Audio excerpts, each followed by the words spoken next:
Dumping on black people is how white supremacy. Family and fellow soldiers, I'm the professor, and this is the moment of truth. A Tennessee school board has banned the critically acclaimed graphic novel MAUS. One school board member commenting on the book saying, quote, "It shows people hanging, it shows them killing kids. Why does the educational system promote this kind of stuff? It is not wise or healthy." What do you worry is on the horizon if there is a part of this country that cannot be learning about the Holocaust in the way it happened? Well, I think it's already started happening. Like I said, the dog whistles abound. I think there's a moment in there where I thought Jews were honorary white people, but it seems that after coming against critical race theory as the accusation against books that deal with our history, never facing up to studying the genocide of Indians, it seems that we're back in a category and I say that not as a religious Jew, but as clearly a Jew of some kind, even I. And when they tried to erase black people's history, I said nothing because I wasn't black. And then they finally came for me, and I looked around and realized black people were the only ones actually trying to preserve history, and I realized there was no one to stop them from erasing mine. This is what a number of people are learning the hard way right now. But let's be honest here. Some of these folks who are getting their wake-up call, they've been some of the very people who have been helping to bring things to this point. There's been a lot of people who have been playing footsie with white supremacy for the longest time. Because as far as they were concerned, this is how they solidified their place in the racial hierarchy. Dumping on black people is how you reassure the dominant society that you're on the team. And it's the way you let them know, hey, don't mess with my position on the totem pole. Why, I'm kicking the black people too, see? Anti-black racism is the national passion. This country engages in it to some extent or another. Dumping on black people is how white supremacy defines its racial hierarchy. So, when you had all the baloney, made-up, manufactured hysteria and all the phony outrage about critical race theory, it was obvious to everyone that this was nothing more than a flimsy, feeble pretense for attacking black people. And there were a lot of people who were going along with it, not with an aggressive, yeah, get those black people, but instead doing it the way they've always done it, with a wink and a nod. Yeah, we get it. This is the latest lie that we're going to use as the latest pretense and pretext for attacking black people. We know what this is really about, though. Wink, wink, nudge, nudge. That's what's been going on here. All these people who thought it was cute to play along with the anti-black white supremacist Christopher Rufo and that white supremacist Manhattan Institute and their nonsense, those people thought it was cute to go along with it. Well, what are we doing talking about slavery anyway? That was a long time ago, buddy. You people need to move on. Who cares? We just need to. This is about making white people feel bad.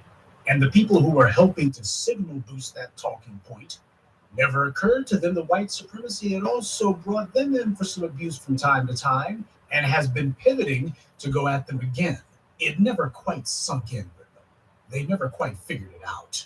So the people who've been going along with all this garbage, with the lie that, oh, we have to make sure we protect white people's feelings, they understood exactly what the plan here was. That this was just the thin end of the wedge. That it was simply the opening salvo for what was always planned to be a far larger, far more aggressive offensive. And that all of the false outrage about the schools, that was simply meant to be the angle that they find to push this offensive. Everybody understood, oh, we've been trying to do it through universities and that hasn't been working. We're talking about the schools and that hasn't really been working either because we're always contained to the states of the old Confederacy, but we got to get something going. We got to get something going somewhere. And so the people who have been helping to amplify and support the lie that was attacking black people, inevitably their pals turned on them.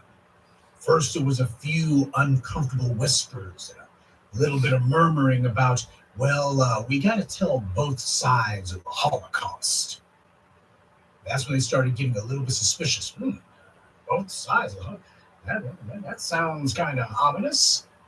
Now they're saying, hey, those books dealing with the Holocaust and talking about the Germans as being cats, that makes white people feel bad. What do you mean white people? That means us, doesn't it? Now they're being reminded, no, that doesn't mean you. Now, for the record, I actually read the book MAUS. It was close to 30 years ago when I read it. For those who don't know, it's a comic book. They call it a graphic novel. I guess it's supposed to make it seem more literary, but it's a comic book. But this comic book was basically based heavily on George Orwell's Animal Farm. And you got the Jews as the mice, and the Nazis are the cats, and I think the Russians are dogs or pigs or something. And part of the book actually deals with the aftermath of the Holocaust, with a number of the Jewish immigrants who came to the United States. In fact, that's what the so-called nudity that one of these school boards says that they banned the book over. It concerns what happened after the Holocaust, not during it. Now, the guy who wrote MAUS, he's been making the rounds in the white media, and he's absolutely shocked that after all these decades, people have decided to come for this book, but it shouldn't have been a surprise at all. And as you saw at the beginning of the video, he himself said, well, thought that we were honorary whites. That's a rare confession now, isn't it? And what would honorary whites have to do with anything? This happens to be a book where the school board is banning it due to depictions of nudity and some salty language.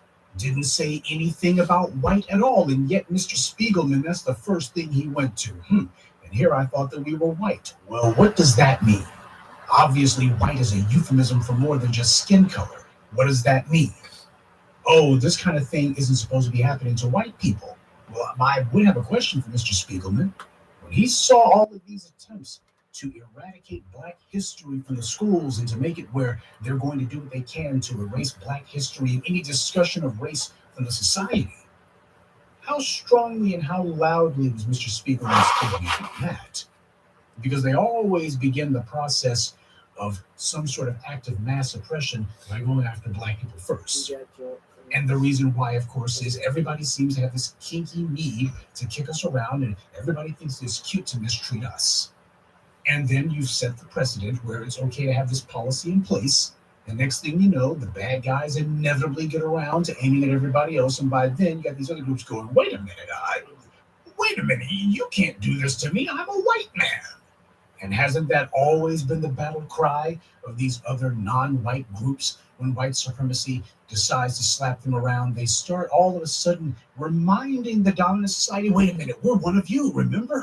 We're on the team. Wink, wink, nudge, nudge. We're one of you, remember? So for Mr. Spiegelman, in a topic and discussion which on the surface has absolutely nothing to do with skin color or whiteness or anything like that, his book was not allegedly banned due to anything having to do with race or even culture. And yet, for some reason, that's what he locked onto. He seemed to think to himself and believe that that's exactly what it was. And he's right. And for him to say, I thought that we were honorary whites, or we consider ourselves honorary whites, I guess, for him to say that in particular, one has to wonder, what does that mean to him?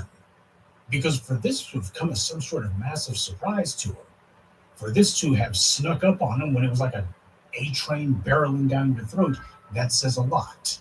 But the point is, there were a lot of folks who were telling themselves that they had themselves a place on the team. See, there's only one group of people in the world, just on the whole planet Earth, out of 8 billion people, ain't but one small, tiny group of people who are actually fighting white supremacy.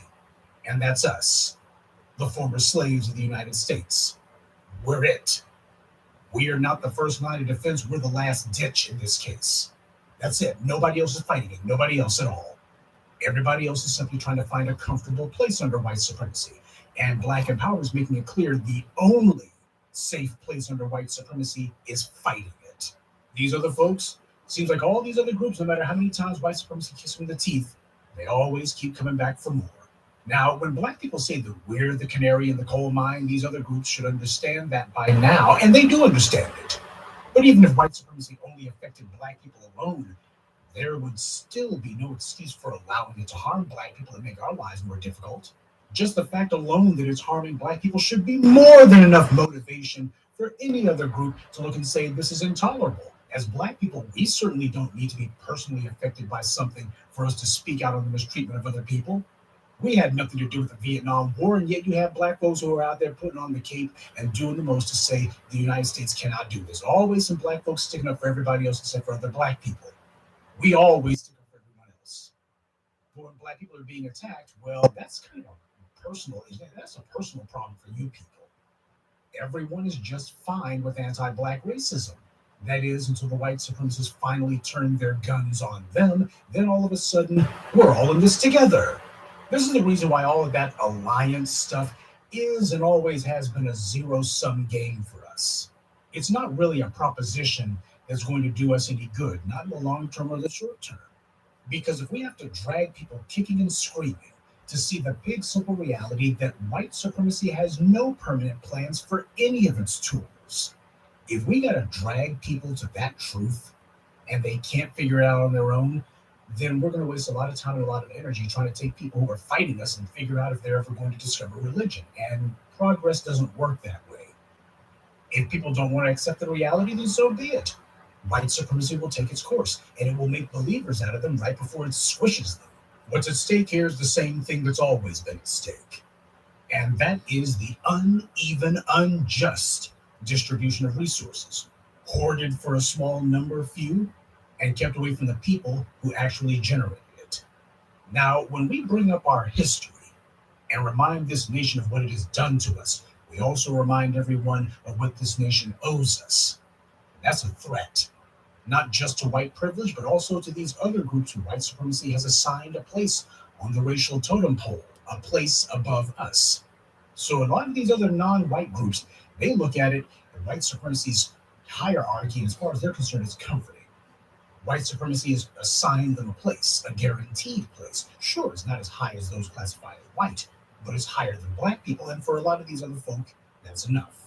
A multi-level scam masquerading as a society. So you have the beneficiaries of white privilege and their auxiliaries who are fine with being lower on the ladder than those classified as white, and they get to feel superior to us by denigrating us and kicking us around. But when we make it clear we're upsetting this scam, you'll find that the non-white adherents of white supremacy get as scared as those classified as white because they depend on the dominant society for what they have and their place in the hierarchy. But everyone understands the few crumbs that they've been receiving will only keep coming so long as white supremacy remains intact. So when they see us threatening to undo the goodies, giveaways, and guarantees of the dominant society, what they're also thinking is, hey, my gravy train's going to derail too. I got to protect them to protect what I'm getting because I have also come to be dependent on a certain number of goodies, giveaways, and guarantees, which come regardless of my individual effort. It's a fun game for them to play until they inevitably are forced to face the reality that they hadn't been playing the game had been playing them. But the lesson to be taken away from this is that whiteness, or as Mr. Spiegelman put it, honorary whiteness, is a hell of a drug. And this goes way beyond just mere skin color. See, white supremacy has imposed its will on the world, and it has misshapen and mangled and tortured and mutilated the entire planet and the minds of most of humanity. And what white supremacy has done, particularly through the use of its media, but also through the racial hierarchy that it's set up and how the society gives things to those or withholds things from people who it doesn't like, all of that comes together to create the identity in the minds of everyone that white means citizen. White means American. White means human. So you got a whole lot of people who have decided that they bought into that. As far as they're concerned, when we talk about honorary whiteness, what that means is honorary personhood. They are not determined that the person is going to mean whomever they are. They're trying to get away from who they are. So yeah, that whiteness is a hell of a drug for a lot of people. If I could just get in good with these people over here, I'm not going to try to bring down this evil apparatus that they put in place. I'm instead going to try to figure out if I can finesse myself some comfortable place under it. And then when their new friends let them know what the real deal is and that they were no more accepted now than they were 100 or 120 years ago, then they're shocked and surprised. And I can't believe that they would do such a thing. How could it have come to this? Yeah, you got that old saying that when people tell you who they are, you should believe them. But you know what? When it comes to fighting white supremacy, when it comes to justice in this society and in the world, when you got the former slaves of the United States, us specifically, And in this case, I have to distinguish between us and every other black group out there. You just got to do it. When the former slaves of the U.S. tell you what's going on, believe them. And Mr. Spiegelman in particular, it says a lot that he seemed to think that because there have been a number of movies, TV series, and such dealing with the Holocaust since the 1960s, yes, as a result of the historical and racial reckoning that black people in this country brought about and forced on the society. The nation had to come to grips and come to terms with a number of things, not just in the U.S., but around the world. We opened that door for that discussion because it wasn't going on before it. But as it pertains to the Holocaust, Mr. Spiegelman should have spent a little bit more time focusing on the Judenrat. These were Germanic Jews who had decided to throw in their lot with the Nazis. They helped the Nazis to organize the liquidation of the ghettos. As far as the Judenrat were concerned, they had somehow escaped these purges. Why? Well, it sucks to be everybody else, but there's no sense at all of us dying, right? At least that's what the Judenrat thought. They thought they had escaped the gas chambers, thought they had escaped the concentration camps. They did everything that they could to make sure that any Jews who called themselves fighting against the Nazis were going to be found out and undermined. They acted as informants. They acted as double agents on behalf of the Third Reich. When you had people being put onto those trains to be taken to the concentration camps, the Judenrat were helping to lead the effort to do so because they thought that by doing this, they were going to be saving their own hides. But of course, as we all know, in the end, the only thing that happened was the Judenrat had the distinction of being the last ones put on the cattle cars. The lesson for a lot of people who were giving a wink and a nod to white supremacy as it began attacking black people's history as a way of undermining the contemporary claims of justice that we're pushing. The lesson that they should all take away from it is, when you decide that you're going to help white supremacy to erase history, then you wind up having to repeat it. Good day, and be one. I'd like to take a moment to mention some of our contributors: Braga Time, Anthony Cooper, Maurice Soul, and Ye Easton. Salute to them, and thank you to everyone for listening, liking, and sharing this message. Black empowerment only exists because of you.